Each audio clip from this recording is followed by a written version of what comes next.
When everyone tells you that you're broken, you start to believe it. Elira has spent 28 years hearing she's worthless, a failed Omega cast out by her own pack. She crosses the border into a frozen forest where King Thorne waits. He's 38, powerful, and rules the harsh northern lands. The moment he sees her, everything changes. His instincts tell him she's the one he's been waiting for. He claims her as his maid and promises marriage that same day. Elira doesn't understand this strange new world, but her quiet strength begins to change the cold king's heart. But what happens when a woman who has never belonged anywhere finally finds her place with a king who has forgotten how to love? Before we jump back in, tell us where you're tuning in from, and if this story touches you, make sure you're subscribed because tomorrow I've saved something extra special for you. The morning Elira crossed the border for the last time, autumn painted the southern lands in shades of gold and amber. She had walked this path countless times before, but never with such finality weighing on her shoulders. Her worn leather satchel held everything she owned: a change of clothes, her grandmother's healing journal, and the small pouch of herbs that had sustained her through 28 years of disappointment. Sunhaven Village lay behind her now, its thatched roofs and smoking chimneys growing smaller with each step. The place where she'd been born, raised, and ultimately rejected. The place that had no room for an Omega who couldn't shift, couldn't bear children, couldn't fulfill the most basic expectations of her kind. Useless, they had called her. Broken. The words echoed in her mind like a familiar melody she couldn't shake. Her sister Myra had tried to intervene during the council meeting 3 days ago. She has other gifts, Myra had pleaded to the pack elders. Her healing touch, her knowledge of herbs, but Alpha Garrett had silenced her with a wave of his hand. We need strong Omegas who can bear pups and strengthen our bloodlines, not herb gatherers who play at being healers. The border stone stood ahead, an ancient granite marker that had separated the warm southern territories from the frozen north. For over 1,000 years, it rose from the earth like a weathered sentinel, its surface carved with symbols so old their meaning had been lost to time. Moss clung to its base, and wildflowers had grown around it in defiant clusters of purple and white. Elira paused before the stone, her fingers trailing over its rough surface. The warmth of the southern sun still kissed her back, but she could feel the change in the air ahead. The northern lands were a place of legends and whispered stories, a realm where winter never truly ended, ruled by a king whose name was spoken. With equal parts fear and reverence, King Thorne of the northern reaches. She had heard the stories since childhood. A man who had taken the throne at 25 when his father died in battle, who had spent 13 years building his kingdom into an impenetrable fortress of ice and stone. They said he was cruel, that he ruled with an iron fist and showed no mercy to his enemies. They said he was alone by choice, that no Omega had ever been able to tame the wildness in his heart. But there were other stories too, whispered by the elderly women who remembered the old ways. Stories of a prophecy, of a bridge that would one day connect the divided lands. Stories of an Omega who would bring peace to a king who had known only war. Elira had never put much stock in prophecies. In her experience, hope was a dangerous thing. It made you believe in possibilities that would only break your heart. She stepped over the border, and the change was immediate. The warm breeze that had followed her from Sunhaven died away, replaced by a crisp air that carried the scent of pine and snow. The trees here were different tall evergreens that blocked out much of the sky, their branches heavy with the promise of winter even in late autumn. The forest was quiet, except for the soft crunch of fallen needles beneath her feet. No birds sang here, no small creatures rustled in the underbrush. It was as if the very land held its breath, waiting for something to happen. Elira pulled her cloak tighter around her shoulders and continued walking. She had no destination in mind. No, Plan beyond putting as much distance as possible between herself and the village that had cast her out. Perhaps she would find a small town that needed a healer, somewhere she could make a quiet life for herself away from the expectations and disappointments of pack life. The path wound deeper into the forest, and with each step, the air grew colder. Ice began to appear on the edges of puddles, and her breath came out in small puffs of white. She was grateful for the thick cloak Myra had pressed into her hands. The night before her exile, a parting gift that spoke of love and regret. It was then that she saw him. He stood in the clearing ahead, as if he had been waiting for her arrival. King Thorne was nothing like the monster from the stories, and everything like the man from her forbidden streams. Tall and broad-shouldered, with dark hair that caught the filtered sunlight and eyes the color of storm clouds. He wore furs and leather that spoke of both wealth and practicality, and there was a stillness about him that reminded her of a predator at rest. But it was his scent that stopped her in her tracks, pine and winter air, with an underlying warmth that made her Omega instincts sing in a way they never had before. Her body responded before her mind could catch up, a deep recognition that spoke to something primal and ancient. He was looking at her with an intensity that made her want to run and move closer at the same time. His nostrils flared slightly, and she knew he was scenting her just as she was scenting him. Something flickered across his features, surprise, perhaps, or recognition. "You're her," he said, his voice deep and certain. It wasn't a question. Elira took a step back, her heart hammering against her ribs. "I don't know what you mean." But even as the words left her mouth, she felt the lie in them. There was something here, something that pulled at her very soul. This man, this king she had never met, felt like coming home after a lifetime of wandering. He moved toward her with the fluid grace of a born predator, and she found herself frozen in place. Not from fear, but from a strange sense of rightness that she couldn't explain. "You smell like summer," he said softly, stopping just close enough that she could feel the warmth radiating from his body, like wildflowers and healing herbs. Like hope. Behind him, she noticed for the first time, stood another man. Older, with gray threading through his brown hair and intelligent eyes that seemed to take in everything. He watched the exchange with a mixture of fascination and concern. "Magnus," Thorne said, without taking his eyes off Elira. "Prepare the claiming ceremony." "Your Majesty," Magnus replied carefully. "Perhaps we should now." The command in Thorne's voice brooked no argument. Elira's mind reeled. "Claiming ceremony? I don't understand," she said. "I'm nobody. I'm just a failed Omega from Sunhaven." Thorne's expression softened slightly, and he reached out to touch her face with surprising gentleness. His thumb traced along her cheekbone, and she found herself leaning into the contact despite every rational thought screaming at her to run. "You are not failed," he said with a conviction that made her chest tight.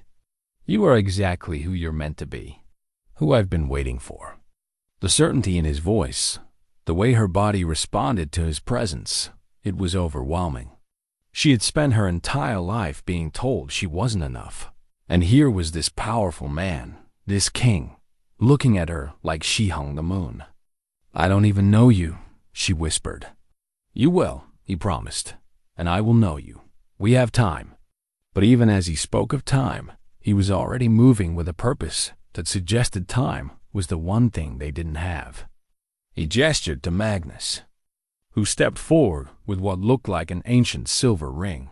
The northern forest seemed to close around them, as if the very trees were witnesses to something that had been written long before any of them were born.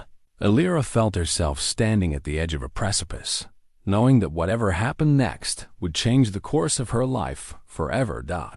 And for the first time in 28 years, she wasn't afraid of what came next. The claiming ring felt impossibly heavy in Magnus's weathered hands as he approached them.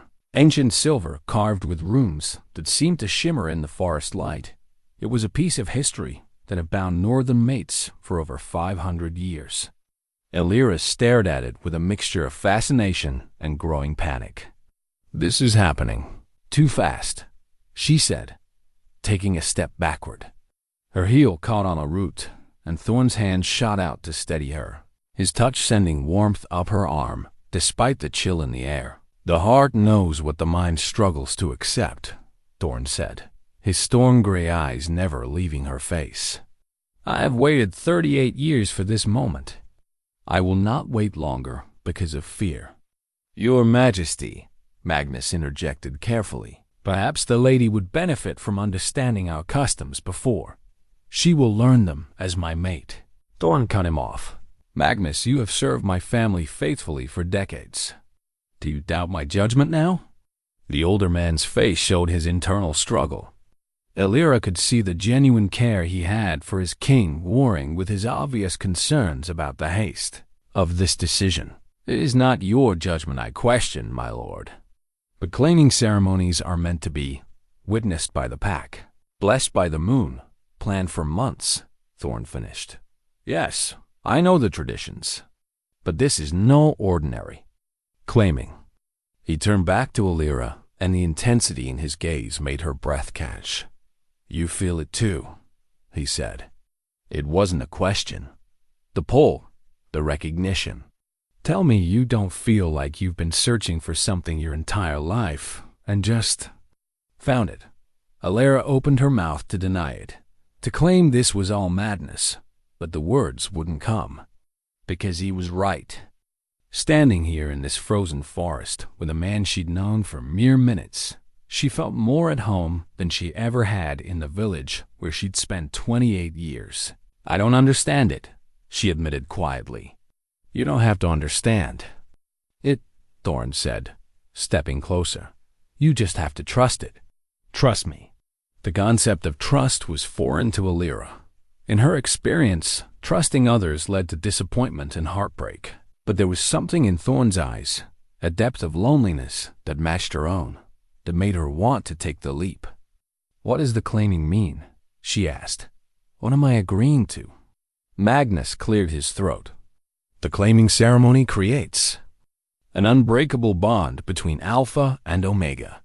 It is sacred, older than our written histories. Once claimed, you would be mated for life." "For life," Elira repeated, the weight of it settling on her shoulders.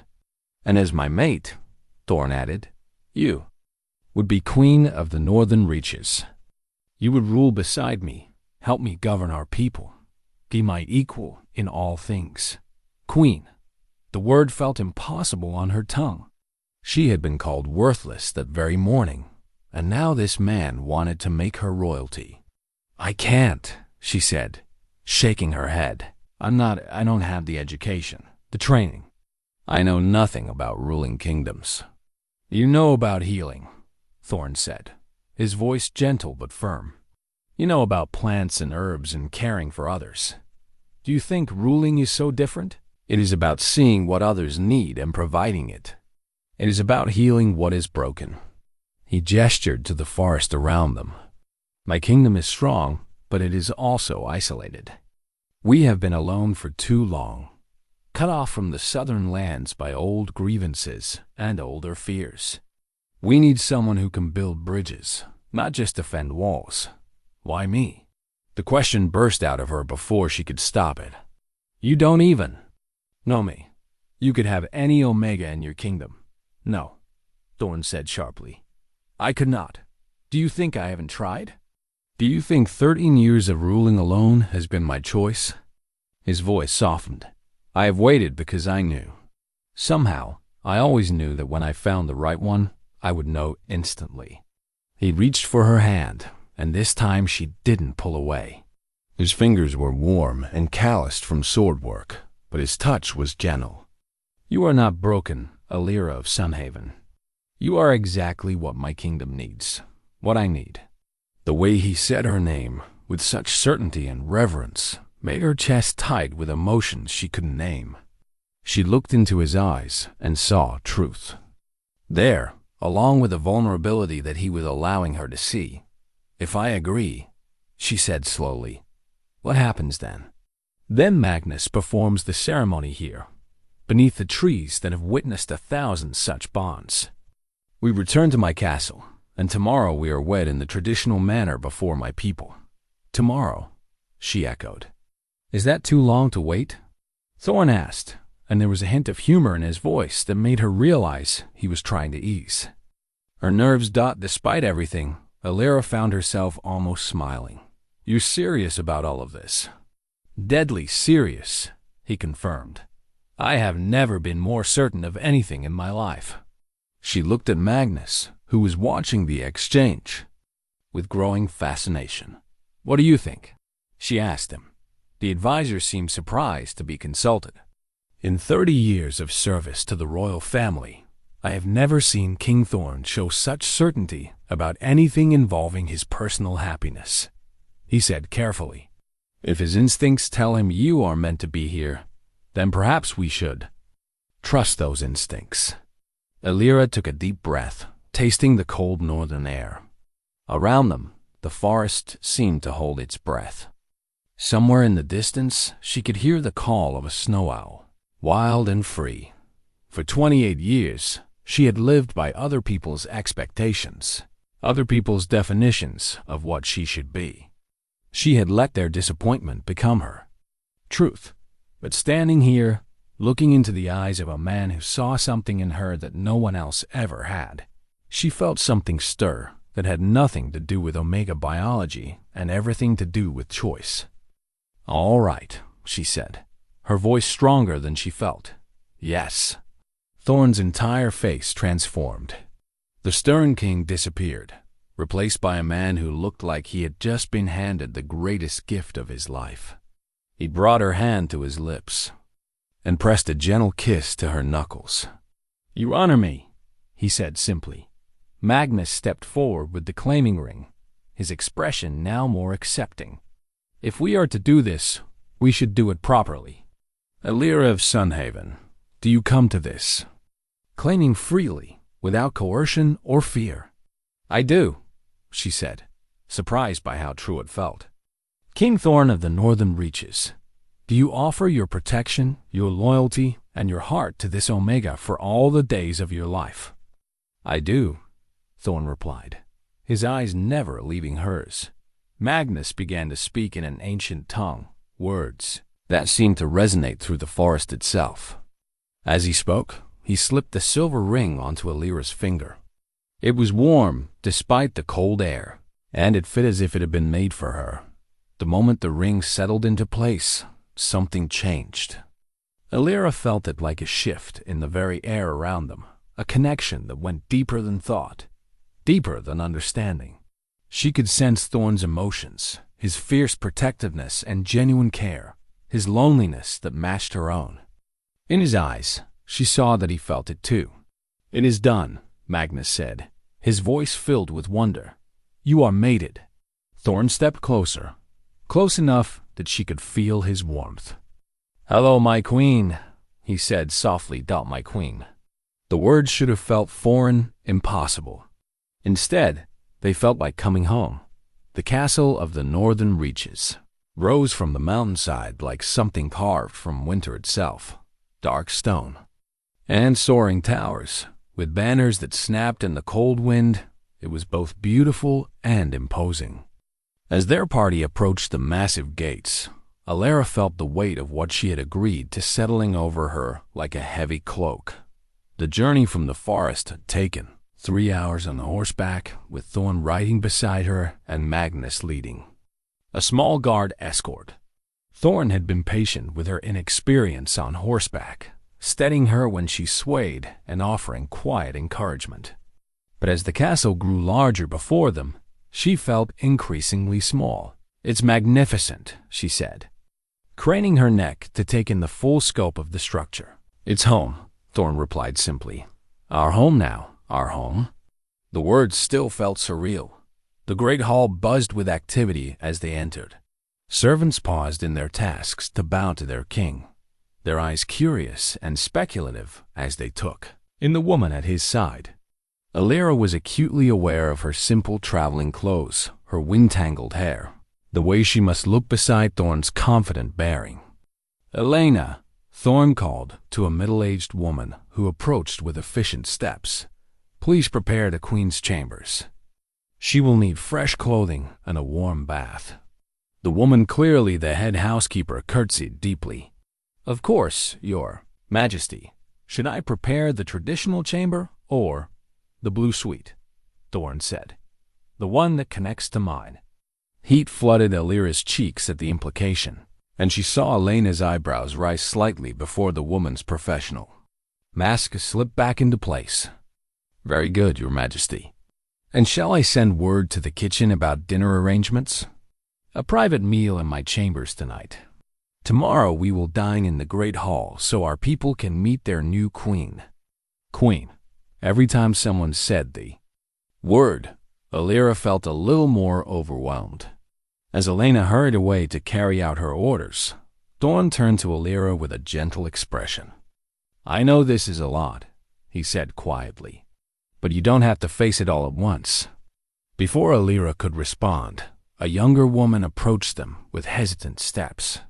She had kind eyes and wore the simple dress of a castle servant, but something in her bearing suggested she was more than that.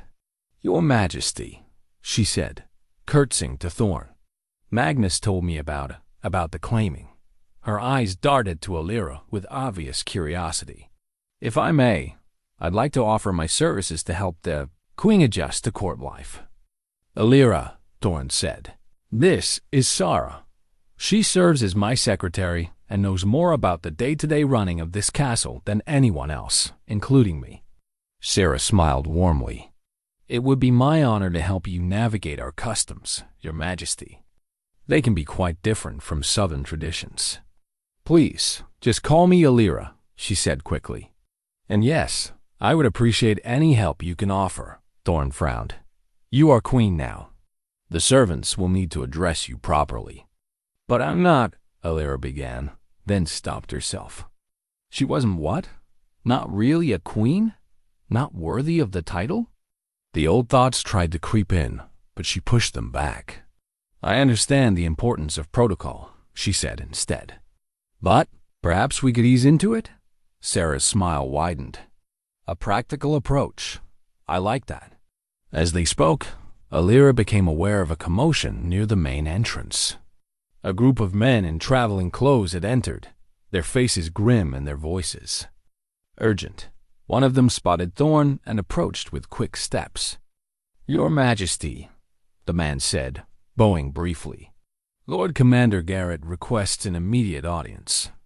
There's been movement from the Eastern Territories." Thorne's expression darkened. "How much movement?" 3 battalions, at least." "They're not approaching our borders yet, but they're positioning themselves in a way that suggests they're preparing for something." Elira felt Thorne's tension as if it were her own, that strange new connection between them humming with his concern. She didn't understand the politics, but she could sense this was serious. "I have to deal with this," Thorne said to her, regret clear in his voice. "Magnus will escort you to your chambers, and Sarah can help you get settled." "Of course," Elira sobbed, trying to hide her relief. The prospect of some time alone to process everything that had happened was welcome. Thorne hesitated, then stepped closer. "This isn't how I wanted your first day here to go," he said quietly. "But ruling requires." "I understand," she said, touching his arm gently. "Go take care of your people." Something in his eyes softened at her words, and he covered her hand with his own. "We'll have dinner together tonight. Just us. I want to hear about your life, your dreams. What brought you to that forest today?" After Thorne left with his commanders, Magnus and Sarah led Elira through corridors lined with tapestries, depicting the history of the Northern Kingdom. Each one seemed to tell a story of battle and triumph, of strong leaders defending their people against impossible odds. "That one shows the Battle of Frozen Glen," Sarah explained, noticing Elira's interest in a particularly dramatic scene. King Thorne's grandfather held off an invasion of 500 men with only 50 of his own. And that one? Elira asked, pointing to a tapestry that showed a woman in an elaborate dress standing beside a crowned man. Queen Morwen, Thorne's grandmother. She was known for her healing abilities and her wisdom and counsel. Many say she was the true power behind the throne during her husband's reign. The implied parallel wasn't lost on Elira. As they climbed a winding staircase to the upper floors, she found herself studying each tapestry with new eyes. These were her predecessors now, women who had stood where she was standing, who had faced the challenge of ruling a kingdom. The winter crown was displayed in a glass case in the upper corridor, its silver surface gleaming with embedded sapphires that caught the light like captured winter sky. It was beautiful and intimidating in equal measure. "Every northern queen has worn that crown at her coronation," Magnus said, following her gaze. "It was crafted over 300 years ago by the finest artisans in the kingdom." "It's beautiful," Elira said, though the thought of wearing it made her stomach flutter with nerves.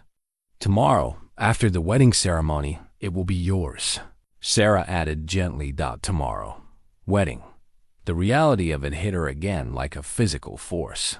In less than 24 hours, she would be married to a man she had known for half a day, crowned queen of a kingdom she knew nothing about, expected to rule over people who had no reason to trust or accept her.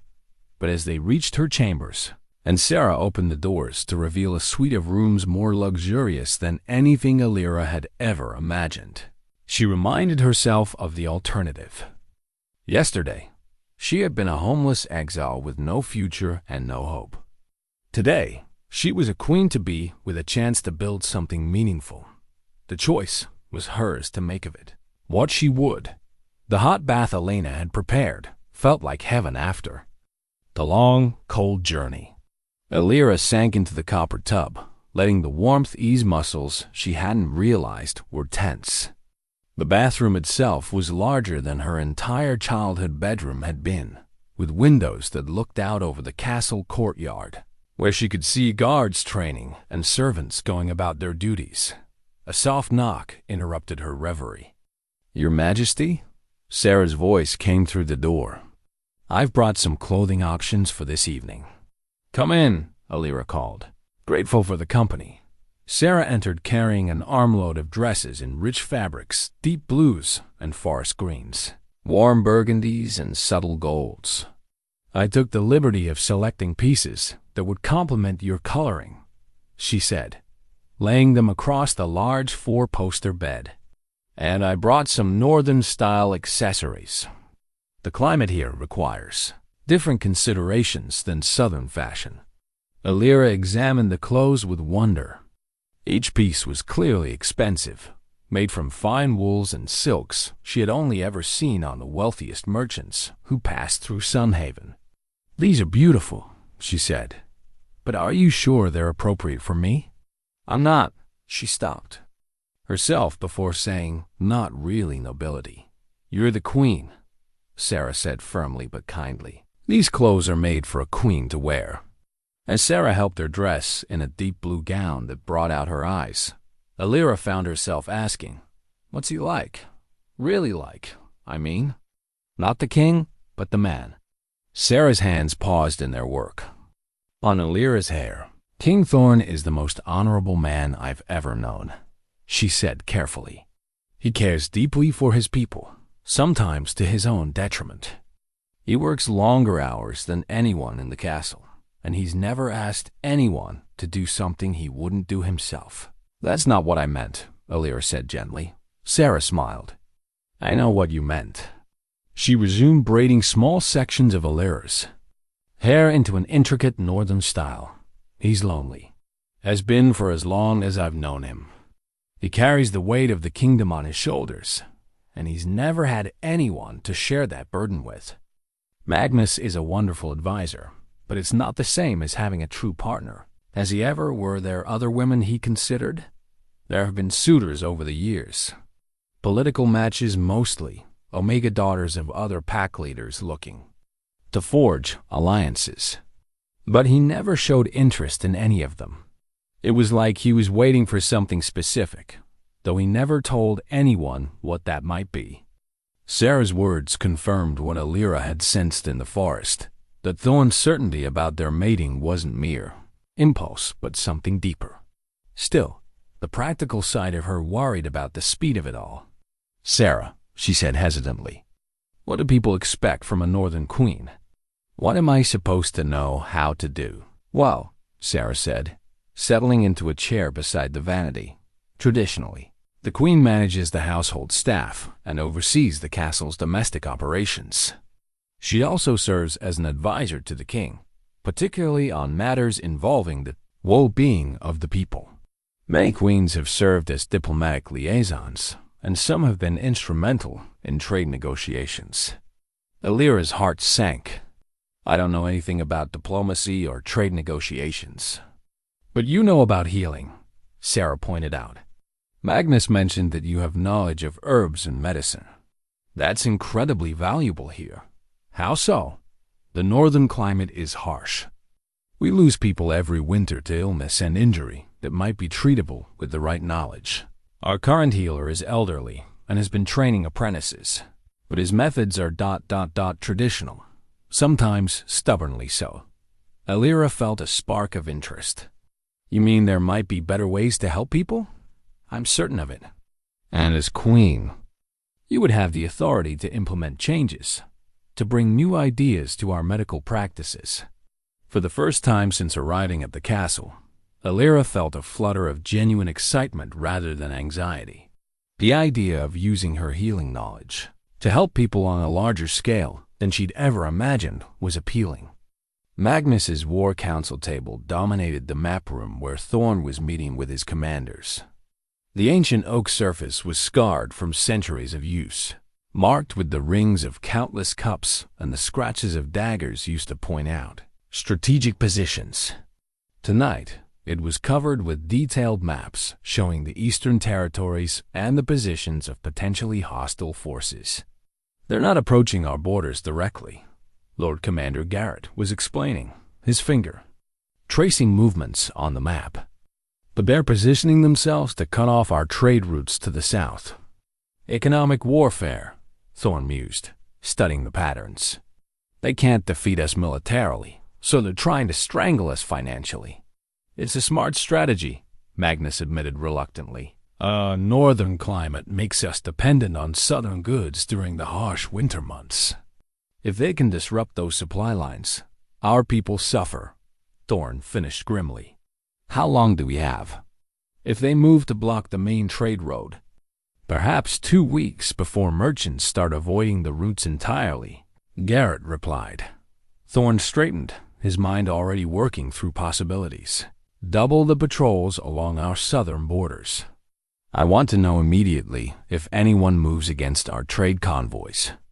And send word to our allies in the western territories. If this escalates, we'll need their support." As his commanders filed out to carry out their orders, Magnus lingered behind. "Your Majesty," he said carefully, "there's something else we need to discuss."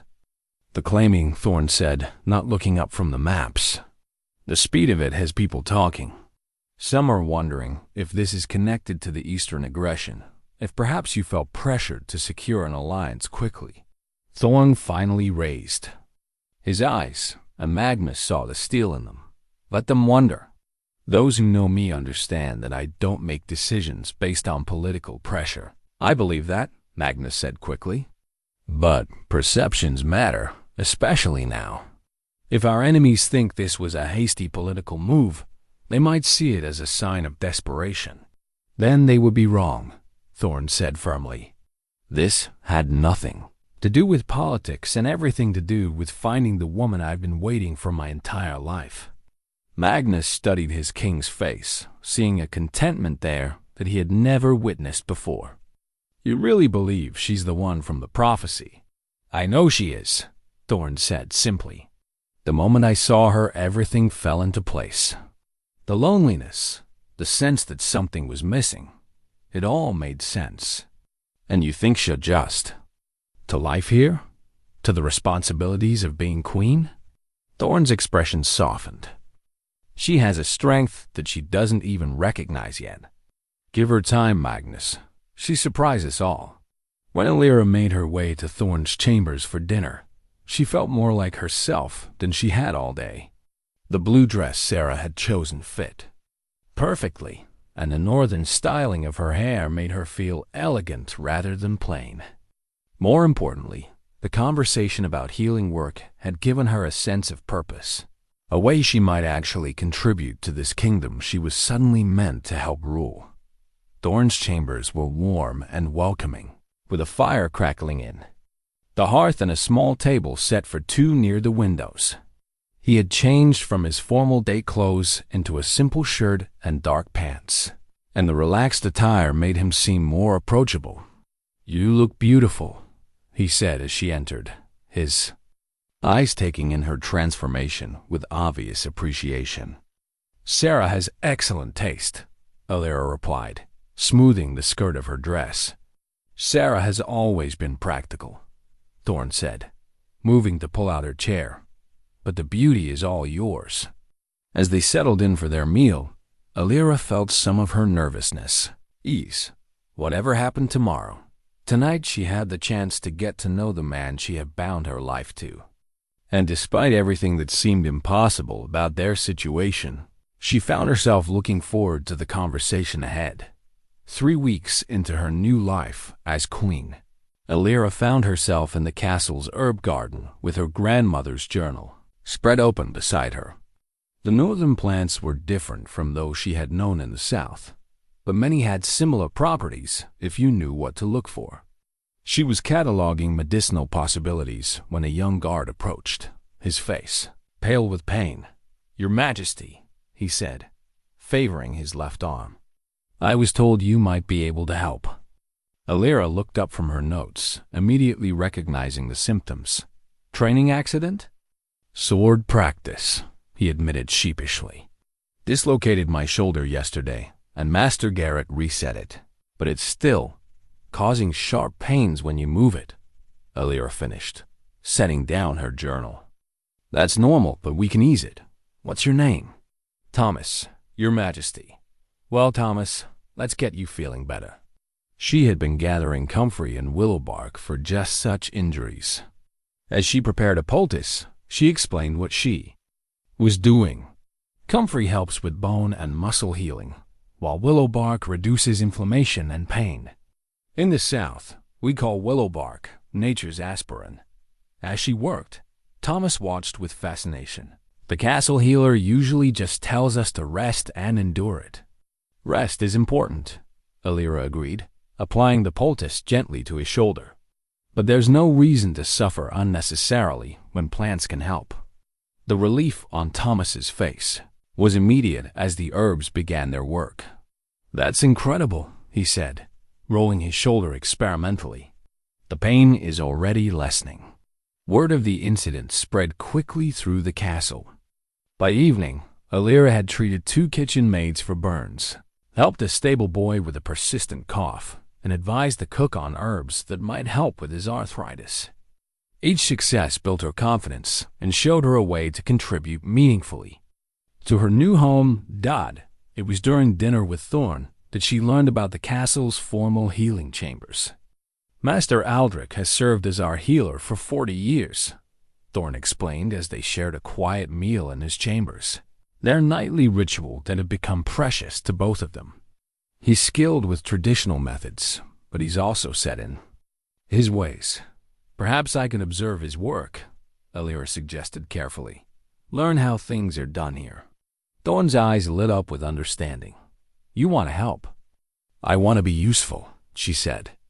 Thomas's shoulder, the kitchen maid's burns, these are small things. But if I can ease suffering, then you should, Thorne said firmly. "I'll speak with Master Aldrich tomorrow." The ancient healing grimoire was kept in the castle's library, a massive tome bound in worn leather and filled with generations of medical knowledge. When Master Aldrich showed it to Elira the next day, she approached it with reverence. "This contains everything we know about northern healing practices," the elderly man explained, his tone suggesting he expected her to be impressed and overwhelmed. But when Elira opened the book, something extraordinary happened. The pages, which had been faded and difficult to read, suddenly blazed with clear, bright text. Illustrations that had been mere shadows became detailed drawings, showing precisely how to prepare remedies and treat injuries. Master Aldrich gasped, stepping backward. "What? How are you doing that?" Elira stared at the book in wonder. The text seemed to respond to her touch, revealing secrets that had been hidden for decades. "I don't know," she whispered, but even as she said it, she felt the truth stirring within her. This was her gift, the thing that made her different from other Omegas.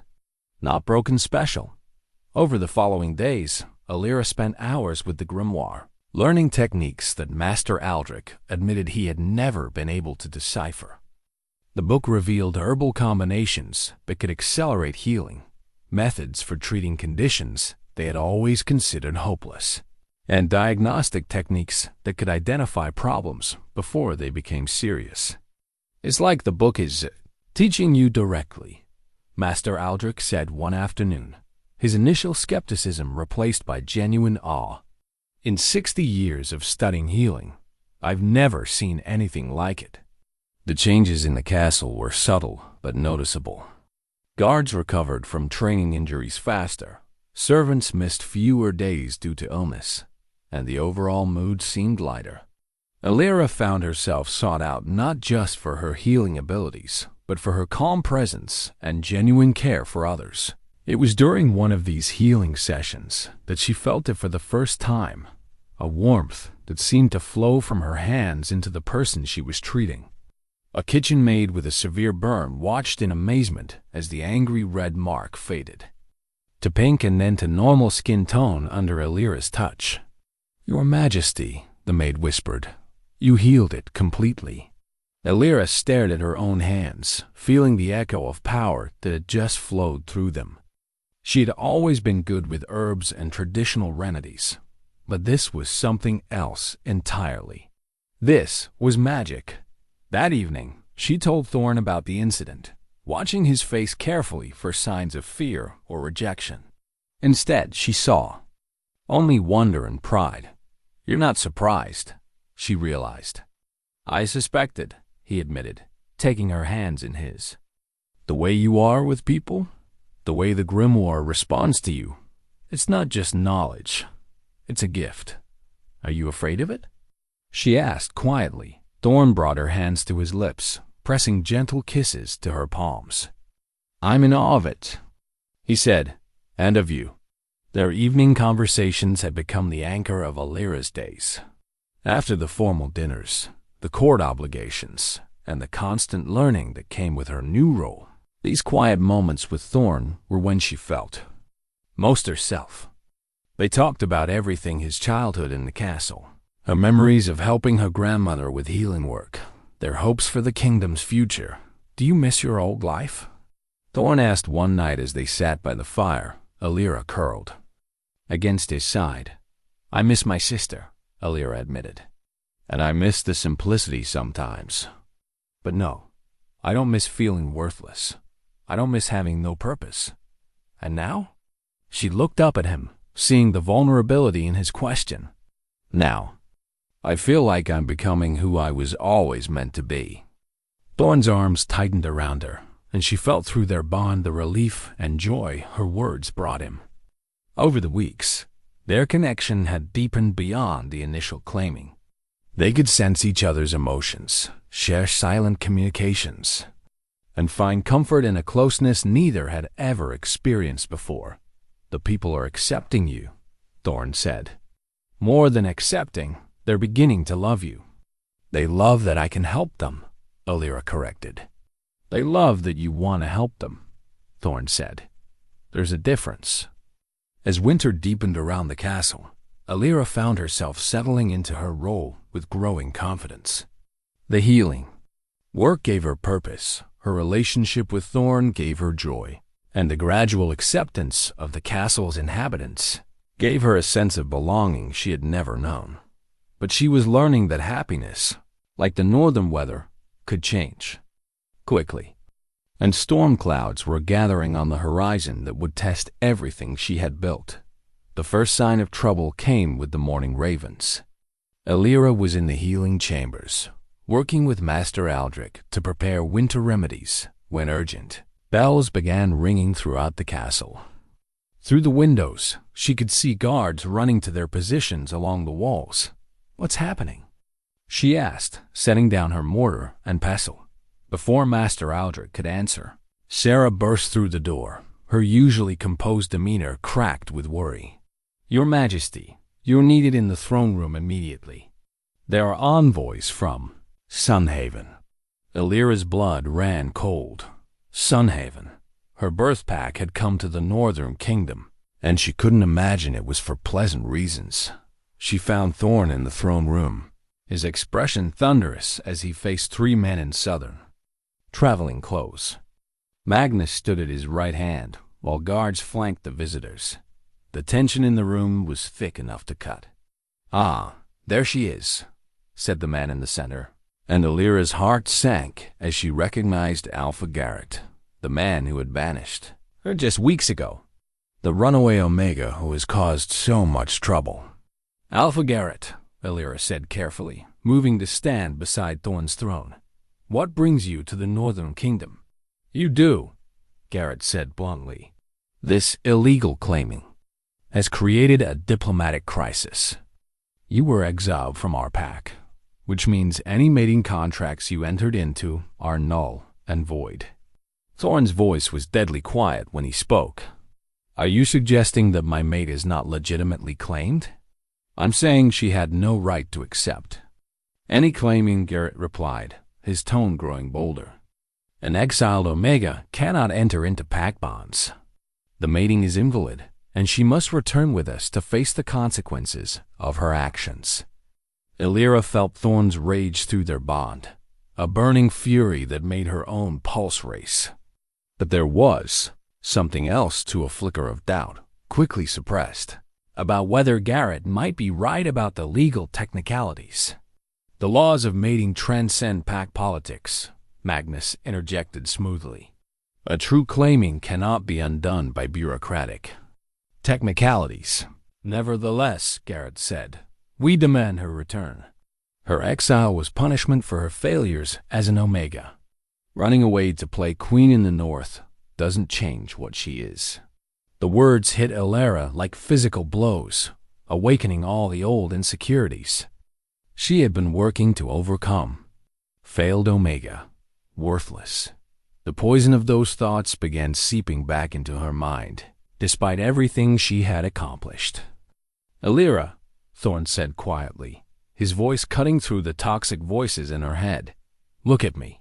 She met his eyes and saw absolute certainty there, along with a fierce protectiveness that warmed her from the inside out.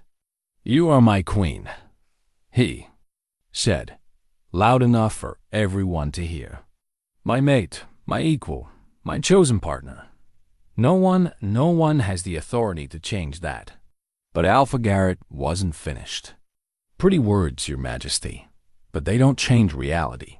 She's a broken Omega who can't even shift properly. She can't bear children. What use is such a creature as a queen?" The cruel words hung in the air like poison, and Elira felt herself shrinking inside. Even with all her healing abilities, all the progress she had made, the fundamental accusations remained. She was different, broken in ways that mattered for Omega biology. Thorne stood from his throne, and the movement was so sudden and threatening that the Sunhaven envoys stepped backward. "You will not speak of my queen in that manner," he said, his voice carrying the full weight of his alpha authority. "You will show respect, or you will be removed from my lands." "We're not here to show respect," Garrett shot back. "We're here to collect stolen property." That was too much for Thorne. In one fluid motion, he was down the steps and standing nose to nose with the Southern Alpha, his presence radiating menace. "Say that again," he invited softly. Magnus quickly stepped between them. "Your Majesty, Perhaps we should continue this discussion privately. Ambassador Garrett, I'm sure you'd appreciate the opportunity to refresh yourselves after your journey. We're not ambassadors, one of the other men spoke up for the first time. We're retrieval agents, and we're not leaving without her. Thorne's hand moved to his sword hilt, and the guards around the room tensed. Elira could feel the situation spiraling toward violence, and she knew she had to act. "Stop," she said, her voice carrying more authority than she had known she possessed.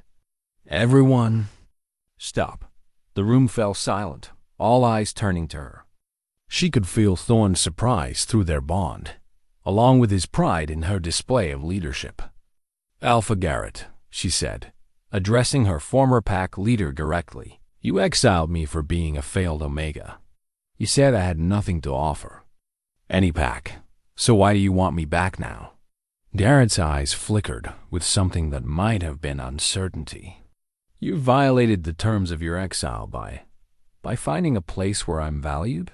Elira interrupted. "By discovering abilities you were too narrow-minded to recognize? By becoming useful in ways you never bothered to explore?" She stepped forward, and for the first time in her life, she saw Alpha Garrett take a step back from her. "I am no longer the broken Omega you cast out," she continued. "I am Queen of the Northern Reaches, and I have found my purpose. The question is, what do you really want here?" The truth, when it came, was delivered by the third envoy, a man Elira recognized as Beta Marcus from the Sunhaven Council. "The Southern Territories are forming an alliance," he said, ignoring Garrett's sharp look. "They want to isolate the Northern Kingdom, cut off trade routes, and force King Thorne into submission. Your marriage has complicated those plans, because it creates a legitimate bond between North and South," Magnus said, understanding immediately. "Our enemies can't claim the Northern Kingdom is too isolated to be a valid trading partner when our Queen is a Southerner by birth," Thorne added, his strategic mind already working through the implications. Garrett's face flushed with anger at having his real motives exposed.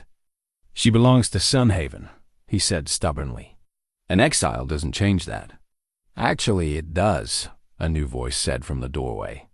Everyone turned to see Thorne's mother's locket hanging around the neck of an elderly woman Elira had never seen before. She entered the throne room with the confidence of someone who belonged there, her silver hair braided in an intricate pattern that spoke of high rank. "Lady Morwen," Magnus said, bowing deeply. "We weren't expecting you." Thorne's grandmother. Elira felt a flutter of nerves as the legendary Queen Mother approached, her keen eyes taking in the scene with obvious intelligence.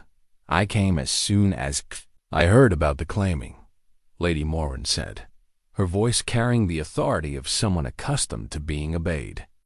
"And I arrived just in time, it seems." She turned to Alpha Garrett with a look that could have frozen fire. "An Omega who has been exiled is no longer bound by her birth pack's laws. She is free to form new allegiances, new bonds, new loyalties. This is established precedent going back centuries." "With respect, Lady Morwen," Garrett began. "No," she cut him off. "You will listen now. This young woman is legitimately mated to my grandson, and legitimately Queen of the Northern Reaches. Any attempt to force her return against her would be considered an act of war." The weight of her words settled over the room like a heavy blanket. Elira felt Thorne's gratitude and relief through their bond, along with his deep love for his formidable grandmother. "Furthermore," Lady Morwen continued, "I suggest you return to your southern allies and inform them that any trade disputes or territorial ambitions should be addressed through proper diplomatic channels. Attempting to kidnap our queen is not proper diplomacy." Alpha Garrett looked around the room, clearly recognizing that he had lost this battle. "This isn't over," he said finally. "Yes," Thorne said quietly. "It is." As the Sunhaven envoys were escorted from the castle, Elira felt both relief and residual fear. They were gone for now, But Garrett's parting words suggested this confrontation was just the beginning of larger troubles ahead. Thought it was. Lady Morwen, who led Elira to the hidden chamber beneath the castle's library 3 days after the confrontation with the Sumhaven envoys. The elderly Queen Mother moved with purpose through corridors Elira had never seen, her torch casting dancing shadows on ancient stone walls. "There are things you need to know," Lady Morwen said as they descended a narrow spiral staircase. "Things that Thorne doesn't even know yet, though I suspect he's beginning to guess." The chamber they entered was circular, with shelves carved directly into the stone walls. Ancient scrolls and bound volumes filled every available space, and the air held the dry, reverent scent of old knowledge. But it was the pedestal in the center of the room that drew Elira's attention. A single scroll held open under a protective glass dome. "The prophecy of the Bridge Omega," Lady Morwen said, seeing Elira's fascination. "Written over 300 years ago by the last oracle of the Northern Reaches." Elira approached the pedestal slowly, her heart beginning to race as she read the flowing script. The language was archaic, but the meaning became clear as she worked through it. "When the lands lie divided by ancient pain, when winter holds the north and summer claims the south, there shall come one who bridges all. Born of southern warmth but claimed by northern frost, she shall heal what has been broken, unite what has been severed. The failed shall become the fulfilled, the cast out shall become the cornerstone. Through her hands shall flow the power to mend both flesh and realm, and in her heart shall lie the strength to bind two worlds as one.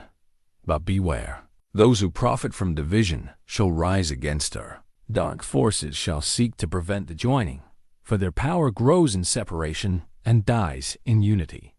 The Bridge Omega must choose safety in solitude or courage in connection. Only through willing sacrifice can the prophecy be fulfilled." "That's Elira whispered, her voice barely audible in the stone chamber. "This is about me." "Yes," Lady Morwen confirmed gently. "I suspected when Thorne first told me about the claiming, but seeing you work with the healing grimoire confirmed it. You're not just any Omega, my dear. You're the one foretold."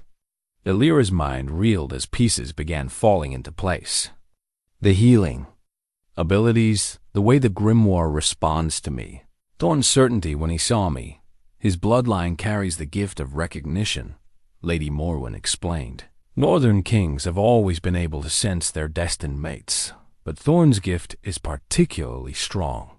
He knew you were special the moment he saw you. Did he know about the prophecy? Elira asked, though part of her already suspected. The answer, Lady Morwen hesitated.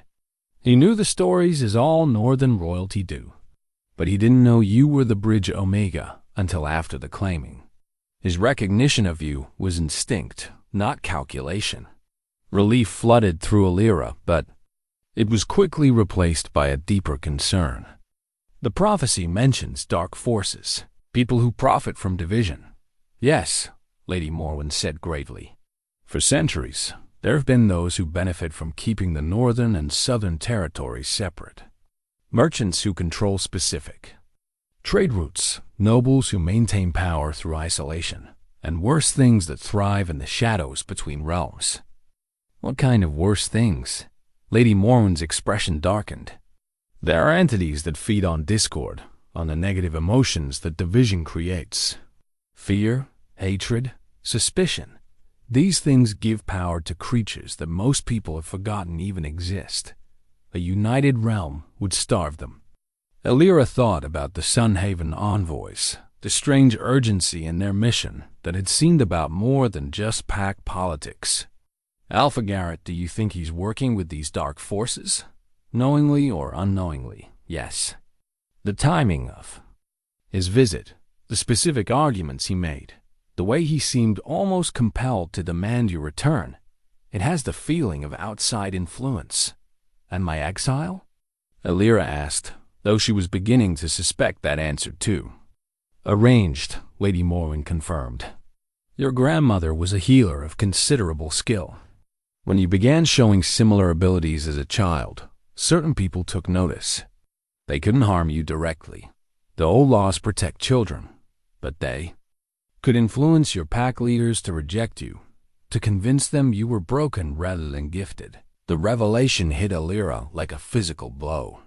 Her entire life, the rejection and pain that had shaped her, the years of feeling worthless, all of it had been orchestrated by forces she hadn't even known existed. They made me believe I was broken, she said, anger beginning to replace shock. Because if you had grown up confident in your abilities, trained properly from childhood, you would have been nearly unstoppable by now, Lady Morwen said. Instead, they forced you to discover your gifts as an adult, under pressure, with limited time to develop them. But I found Thorne anyway. I ended up here despite their efforts. Because, Lady Morwen said with a small smile, prophecies have a way of fulfilling themselves.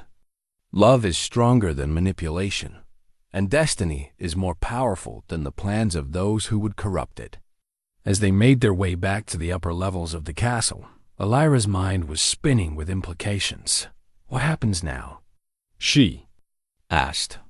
If the prophecy is true, if I really am meant to unite the realms, then you'll face the greatest test of your life, Lady Morwen said seriously. The dark forces won't give up easily. They'll escalate their efforts, try to prevent the unity by any means necessary, including violence? Almost certainly. When they reached Elira's chambers, they found Thorne waiting, his face grim with whatever news he had received. He looked up as they entered, and Elira saw him take in their serious expressions. You told her, he said to his grandmother. She needed to know, Lady Morwen replied. Especially now. What's happened? Elira asked, moving to Thorne's side.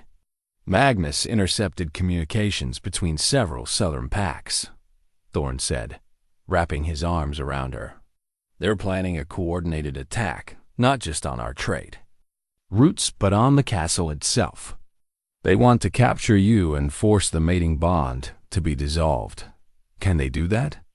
Elira asked. Not willingly, Lady Morwen said. But there are dark rituals, old magic that can sever bonds if the Omega is tortured into renouncing the connection. Elira felt Thorne's rage spike through their bond at the suggestion, his arms tightening protectively around her. They won't touch you, he said fiercely. I'll call up every ally we have. Fortify the castle. No, Elira said quietly, the pieces of the prophecy clicking into place in her mind. That's exactly what they want. If we hole up here, if we act out of fear, we're playing into their hands. What are you suggesting? Thorne asked. Elira looked between him and his grandmother, feeling the weight of destiny settling on her shoulders. The prophecy says I have to choose between safety and solitude and courage and connection. Running away, hiding behind walls, that's not how. We win this. What then? Lady Morwen asked, though Elira could see the older woman was already beginning to understand. We unite the realms, Elira said with growing conviction. Not eventually, not when it's convenient, but now. We reach out to the southern territories that aren't corrupted. We build alliances. We show everyone that unity is possible. That's incredibly dangerous, Thorne said. If you're out there, visible, working to build these connections, then I'll be a target, Elira finished. But I'll also be doing what I was born to do. She turned to face him fully, taking his hands in hers. Thorne, the prophecy is clear. This isn't about hiding from the darkness. It's about choosing light despite the danger. It's about having the courage to be who we're meant to be. Looking into his eyes, she saw his fear for her safety warring with his recognition that she was right.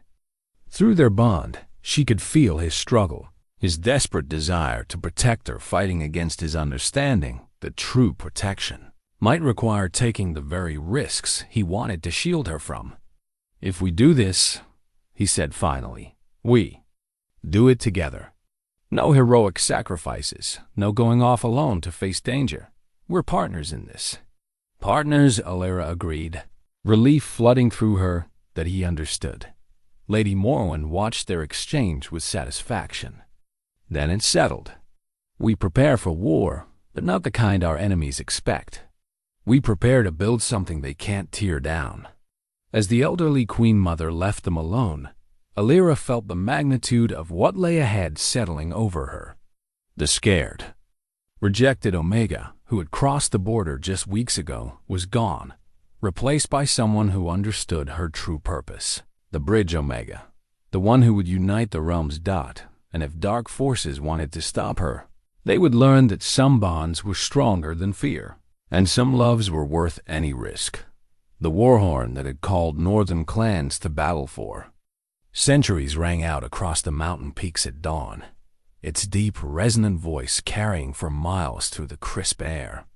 Elira stood on the castle's highest tower, watching as riders approached from all directions, allies answering Thorne's summons, but also enemies moving into position for what would be the most crucial battle in the realm's history. Below in the courtyard, the scene was controlled chaos. Soldiers checked weapons and armor, supply wagons rolled through the gates laden with provisions, and messengers rode in and out with constant updates on enemy movements. Magnus coordinated the defensive preparations with his usual efficiency, but Elira could see the strain in every line of his face. The Southern Alliance has 1,500 men positioned along our borders, Thorne said, joining her on the tower. He wore his battle armor, black steel inlaid with silver, and the sight of him prepared for war made her heart clench with fear and pride in equal measure. And our forces? 800 of our own, plus 300 from the western clans and 200 from the mountain tribes, Thorne replied. Outnumbered, but fighting on familiar ground. Elira nodded, trying to project confidence she didn't entirely feel. The past week had been a whirlwind of preparation, both military and magical. Her healing abilities had grown stronger under the pressure, as if her body was preparing for what was to come. The ancient grimoire had revealed new secrets daily, teaching her techniques that went far beyond simple herb lore. There's something else, Thorne said carefully. Magnus received a message this morning. Your sister Myra is with the Southern forces. Elira's breath caught. Myra? But she supported me. As a hostage, we think. They're using her to ensure your compliance. The message demands your surrender in exchange for her safety. Rage and fear warred in Elira's chest. The dark forces behind this conflict weren't content with threatening her directly. Now they were using the people she loved against her. It's a trap, she said, though her heart was already breaking at the thought of Myra in danger. Of course it is, but that doesn't make it any easier to ignore. Elira leaned against the stone battlements, feeling the weight of all the lives that depended on her choices. Below, she could see the faces of the northern soldiers, young men and women who had never asked to be part of an ancient prophecy, but were willing to fight for their queen and their kingdom. I have an idea, she said slowly, but you're not going to like it. Thorne's expression immediately became wary. Tell me, what if we give them what they think they want? What if I surrender myself, but not really? Absolutely not, Thorne said flatly. Hear me out, Elira pressed. The prophecy says the Bridge Omega must choose courage over safety. It doesn't say anything about fighting a traditional battle. What if the real battle is about connection, about reaching the people? Trapped by the dark forces' influence, she turned to face him fully, her mind racing as the plan took shape. They want me to come to them. What if I do? But instead of being captured, I use the opportunity to free the minds they've corrupted, to show people the truth about what's really happening. That's suicide, Thorne said bluntly. You'd be walking into the heart of their power, surrounded by enemies, surrounded by people who've been lied to and manipulated, Elira corrected. People like Alpha Garrett, who might be acting against his own nature because of outside influence. What if I can break that influence? And if you can't, if your powers aren't strong enough, or if the dark forces have protections in place. Elira was quiet for a moment, considering the very real possibility of failure. Then at least I'll have tried, and you'll still have an army to fight the traditional battle. We fight together, Thorne said firmly. That was our agreement. And we will be fighting together, Elira said. Just not in the way they expect. She took his hands in hers, feeling the familiar warmth of their bond. Thorne, I can feel something building inside me. My powers are growing stronger every day. Responding to the crisis. I think I'm meant to do this, to go among them and heal not just bodies but minds and hearts. Thorne stared into her eyes for a long moment, and she could feel his internal struggle through their connection. His every instinct screamed against letting her walk into danger, but his rational mind recognized the wisdom in her plan. There has to be a better way, he said finally. What better way? We can't win a conventional battle against 1,500 men, but we might be able to win their hearts. Before Thorne could respond, Magnus's voice called up from the courtyard below. Your Majesties. Urgent message from the scouts. They hurried down to the main hall, where Magnus waited with a dust-covered rider who looked like he had been pushing his horse hard for hours. Report, Thorne commanded. The southern forces are moving, the scout said breathlessly. They're not waiting for a siege. Full assault, coming from 3 directions at once. They'll be here by midday. Elira felt her stomach drop. Midday?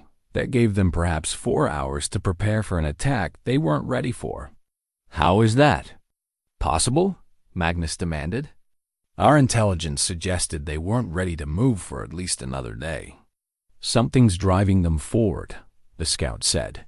The men I saw didn't look like soldiers following orders. They looked compelled, like they couldn't stop themselves. Elira and Thorne exchanged glances, both understanding the implication. Immediately, the dark forces weren't content to wait for a careful, planned assault. They were pushing their pawns forward with magical compulsion, sacrificing strategy for speed. They want to end this quickly, Elira realized. Before our allies can arrive, before we can rally more support. Then we meet them on the field, Thorne said grimly. Magnus, signal the clans. Full mobilization. Wait, Elira said, her mind racing. This changes everything. If they're using magical compulsion on their forces, then those aren't really enemy soldiers. They're victims. Victims who are still carrying weapons and coming to kill us, Magnus pointed out. But if I can break the compulsion, Elira began. In the middle of a battle? Thorne shook his head. It's too dangerous. It's the only chance we have, Elira said urgently. Don't you see? This is exactly what the prophecy meant. The willing sacrifice isn't about dying. It's about risking everything to heal what's been broken.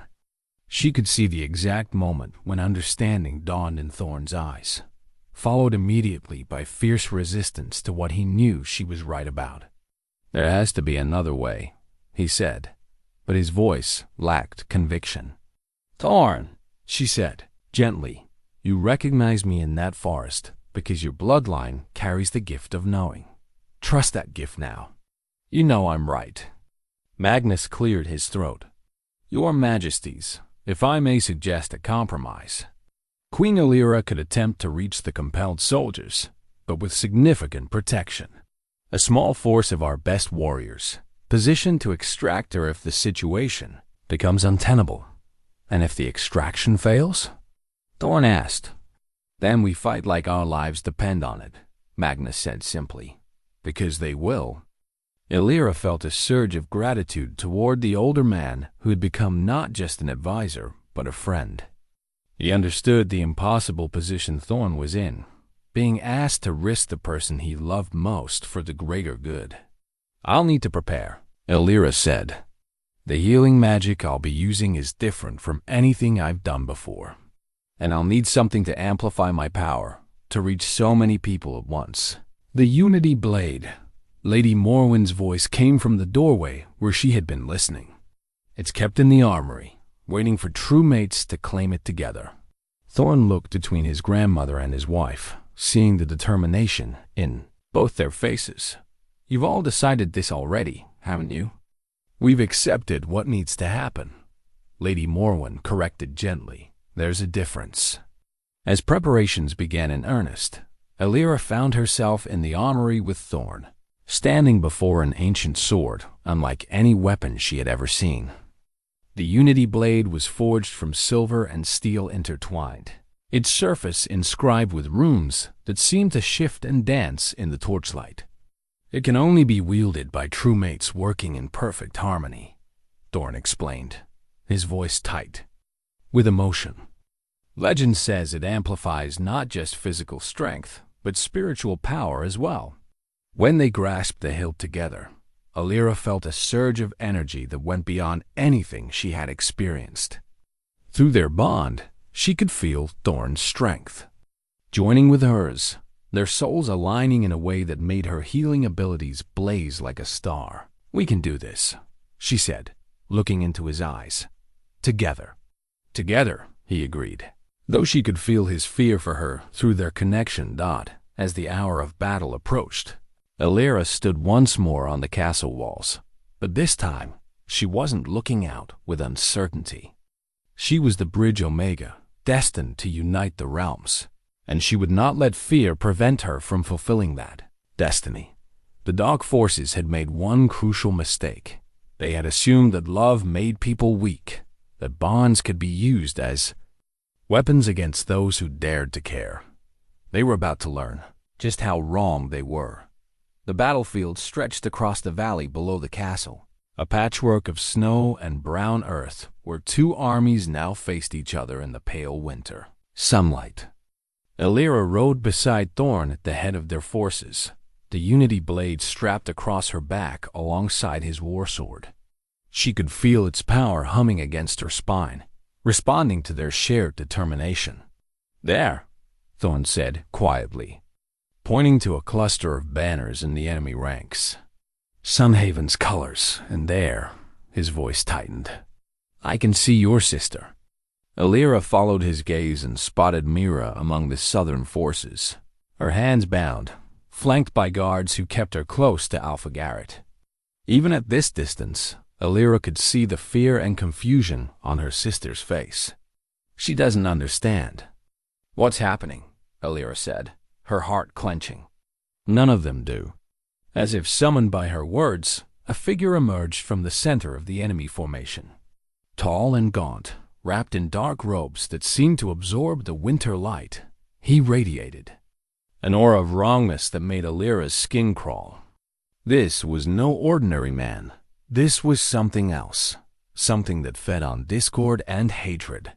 The Shadow Speaker, Magnus breathed beside them. "I had hoped the old stories were just legends." "What is it?" Elira asked, though part of her, already, knew the answer would be terrible. "A creature of the old darkness," Magnus replied grimly. "They were thought to be extinct, banished during the Great Cleansing 3 centuries ago. But if one survived, it could corrupt minds, bend wills to its purpose," Thorne finished.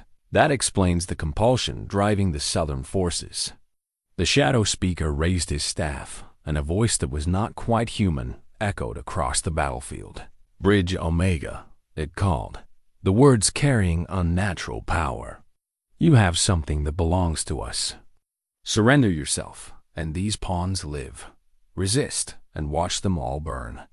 Around Alpha Garrett and the other southern leaders, Elira could see the telltale signs of magical influence, vacant expressions, jerky movements, the particular stillness of minds that were no longer entirely their own. But she could also see something else. Small sparks of resistance, moments where their true selves fought against the compulsion. "They're still in there," she said urgently to Thorne. "I can see them fighting it." "Which means your plan might actually work," he said, though his voice was tight with worry. "The Shadow Speaker is the source," Magnus observed. "If you can reach it, disrupt its connection to the others, I can free them," Elira said with growing confidence. "But I'll need to get close."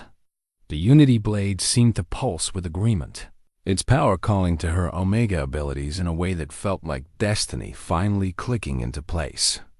"Signal the advance," Thorne ordered his commanders. "Standard formation, but hold back our archers. We want to minimize casualties among the compelled." As the northern forces began their approach, Elira found herself remembering the scared, rejected Omega who had crossed the border just months ago. That woman seemed like a stranger now. In her place was someone who understood her true purpose, who felt the weight of responsibility not as a burden but as a calling. "Ready?" Thorne asked, his hand briefly covering hers on the reins. "Ready," she confirmed, though her heart was hammering with anticipation and fear. They rode forward together, the Unity Blade singing with power as their bond strengthened their shared resolve. Behind them came the cream of the Northern Forces warriors, who had sworn to protect their queen and were prepared to die for that oath. The Southern army surged forward to meet them, but Elira could see the wrongness in their movements. These weren't soldiers fighting for a cause they believed in. They were puppets dancing to a dark tune, their faces blank with artificial purpose. The first clash came at the center of the field, where the Shadow Speaker waited with Alpha Garrett and his most corrupted followers. Steel rang against steel as the two forces met, but Elira barely noticed the combat around her. Her attention was fixed on the creature at the heart of the enemy formation, the source of all this suffering. "There," she said to Thorne, pointing, "with the Unity Blade. We need to reach the Shadow Speaker." "Together," he confirmed, and they spurred their horses forward into the melee.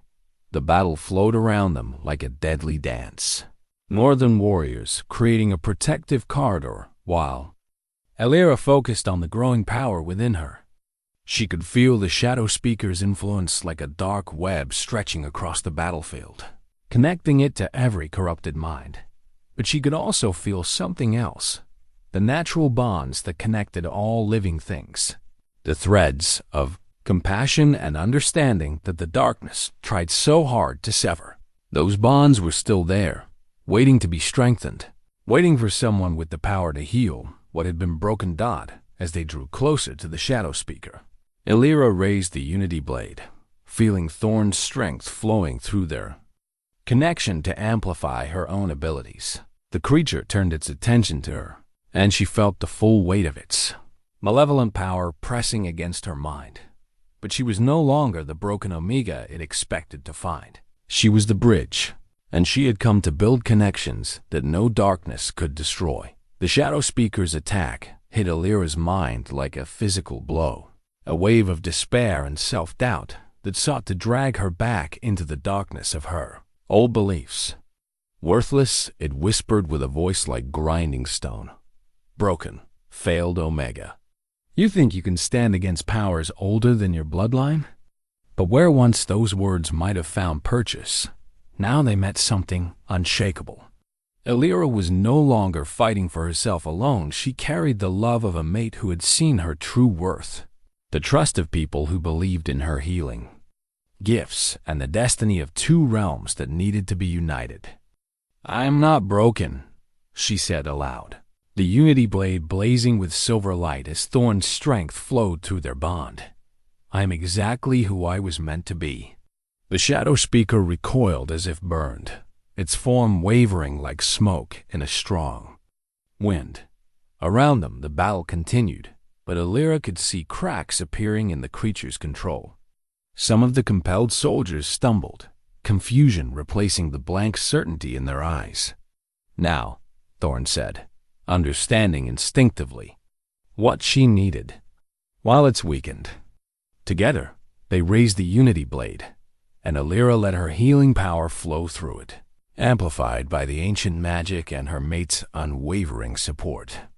But instead of targeting the Shadow Speaker directly, she reached for the threads of connection that bound every person on the battlefield, the natural bonds of compassion and understanding that existed beneath the artificial corruption.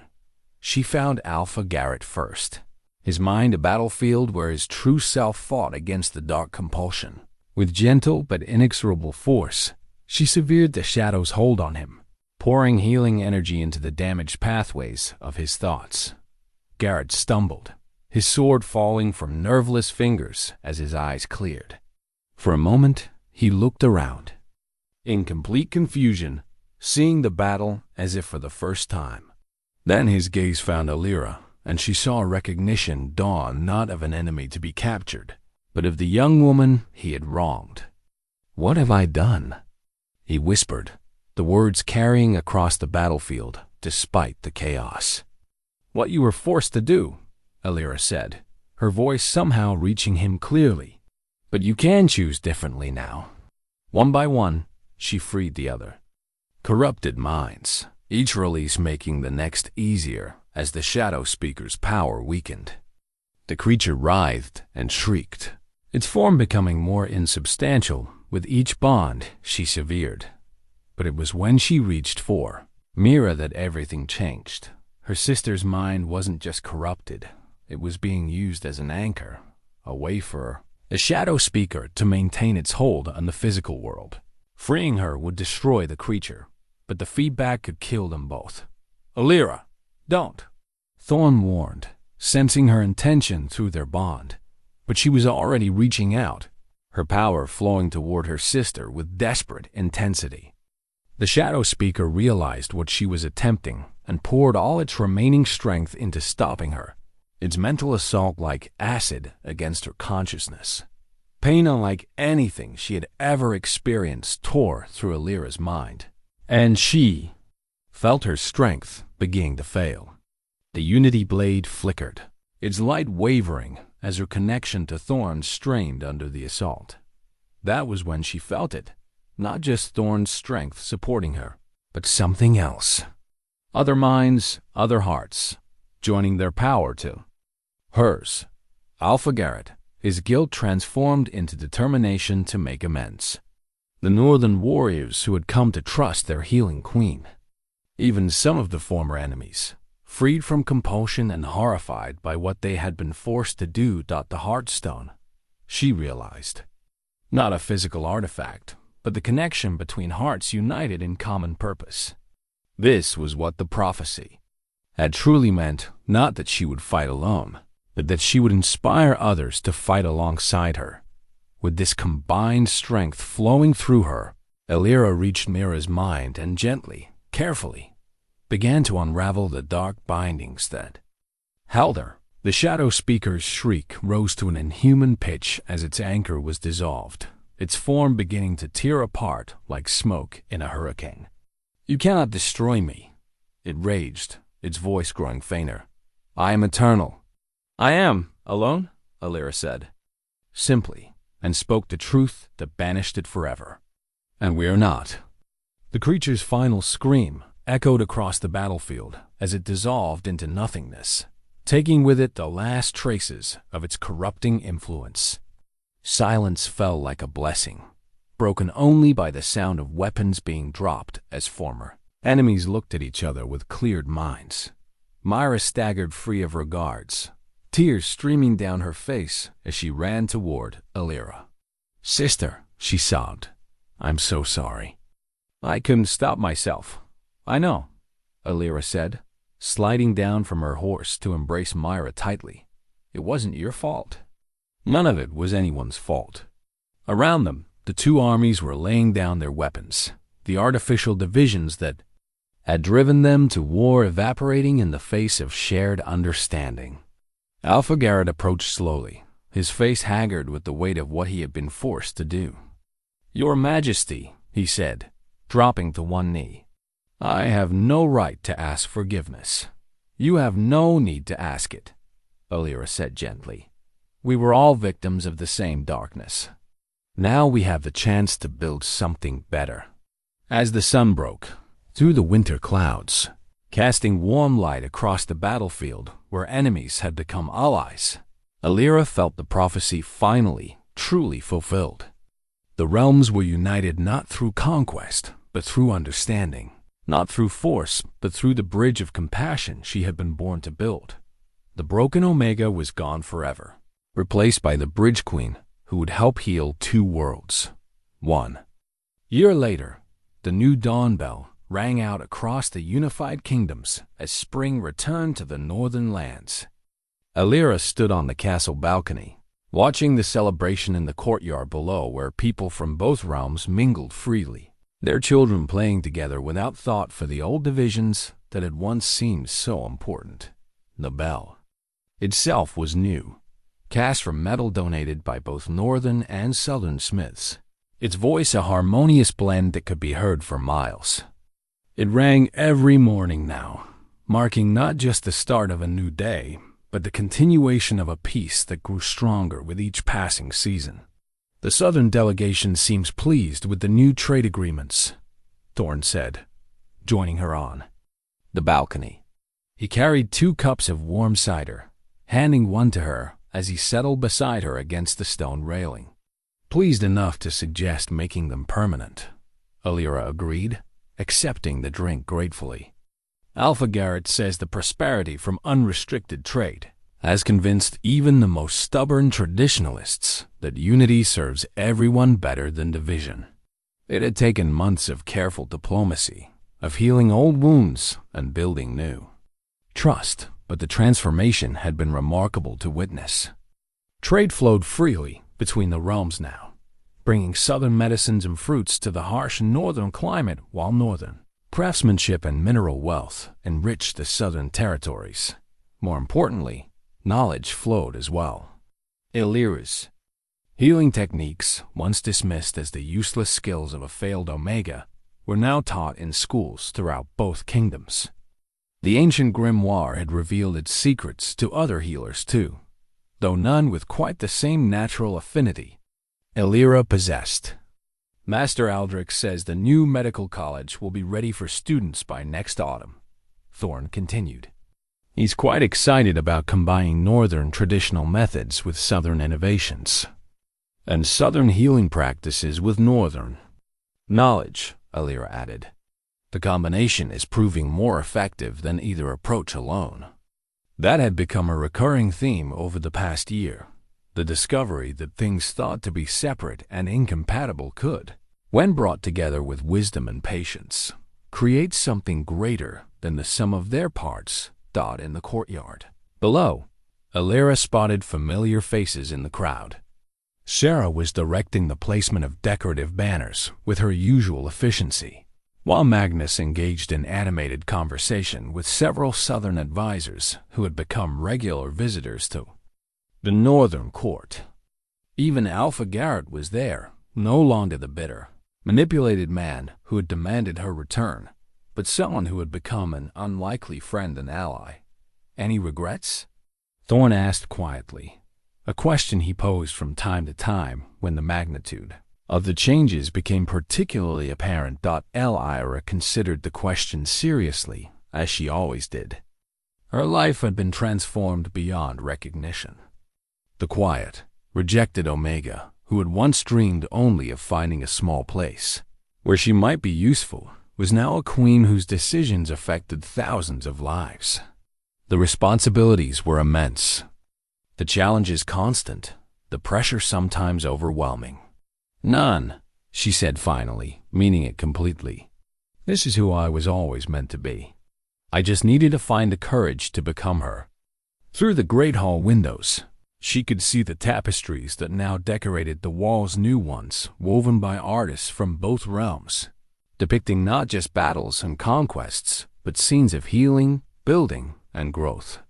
Her favorite showed the border stone where she and Thorne had first met, but in the tapestry it was surrounded by gardens where children played, symbolizing how boundaries could become meeting places rather than barriers. Myra's letter arrived this morning, Thorne said, pulling a folded paper from his pocket. She and her new mate are expecting their first child in the autumn. Elira's face lit up with joy. Mira had found love with one of the northern soldiers, who had helped in her rescue, and their courtship had become a symbol of the new unity between the realms. A spring baby, she said. How perfect. She's hoping you'll be able to visit for the birth. Of course, Elira said immediately.